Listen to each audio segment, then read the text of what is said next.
ఇంటికి పెద్ద కొడుకుగా ఐఎమ్ కన్సర్న్డ్, ఐఎమ్ వరీడ్. నాన్నగారికి నిన్న జరిగిన ఘర్షణలో ఆయనకి కొన్ని గాయాలు తగిలాయి. నేను Kannappa cinema post production work Los ఏంజల్స్లో ఉన్నప్పుడు నాకు ఫోన్ వచ్చింది, ఇలా ఇంట్లో గొడవ జరుగుతున్నాయని. అన్నీ ఆపుకొని ముందు వచ్చేసాను. For me family first. నిన్న మార్నింగ్ దిగాను.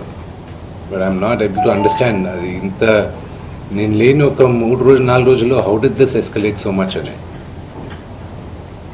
But I hope there is some respite at the end of it.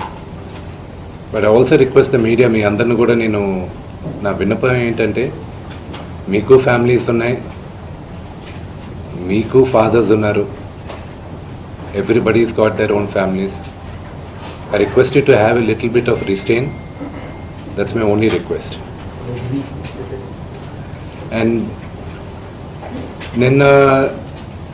నిన్న జరిగిన సంగతి, ఒక టీవీ రిపోర్టర్ ఆయనకి గాయాలు తగలడం, ఇట్ ఈస్ రియలీ అన్ఫార్చునేట్. ఉద్దేశపూర్వకంగా ఎవరిని హర్ట్ చేయాలని లేదు. నిన్న మీరు విజువల్స్ చూస్తే, టీవీ విజువల్స్ మీరు కానీ కరెక్ట్గా చూస్తే,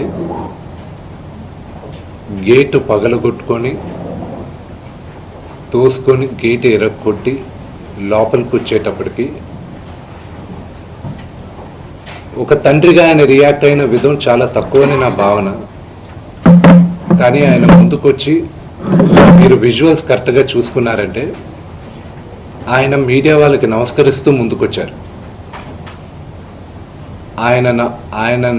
ఆయన చేతులు జోడించి నమస్కరిస్తూ ముందుకు వస్తే, ఎవరో ఒకరు ముందుకొచ్చారు, ఏదో మొహం మీద పెట్టారు, ఆ హీట్ ఆఫ్ ద మూమెంట్లో జరిగిందే కానీ ఉద్దేశపూర్వకంగా ఒక వ్యక్తిని కొట్టాలని కానీ, ఒక వ్యక్తి పైన ఆగ్రహం చూపించాలని కానీ వ్యక్తిగతంగా లేదు. ఆయన గాయపడిన వాళ్ళ ఫ్యామిలీతో నేను టచ్లో ఉన్నాను, వాళ్ళ ఫ్యామిలీ మెంబర్తో మాట్లాడాను. వాళ్ళకి చెప్పాల్సింది మేము చెప్పాం.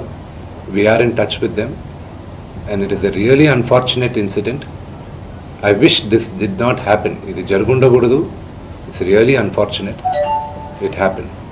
We all feel sad for it.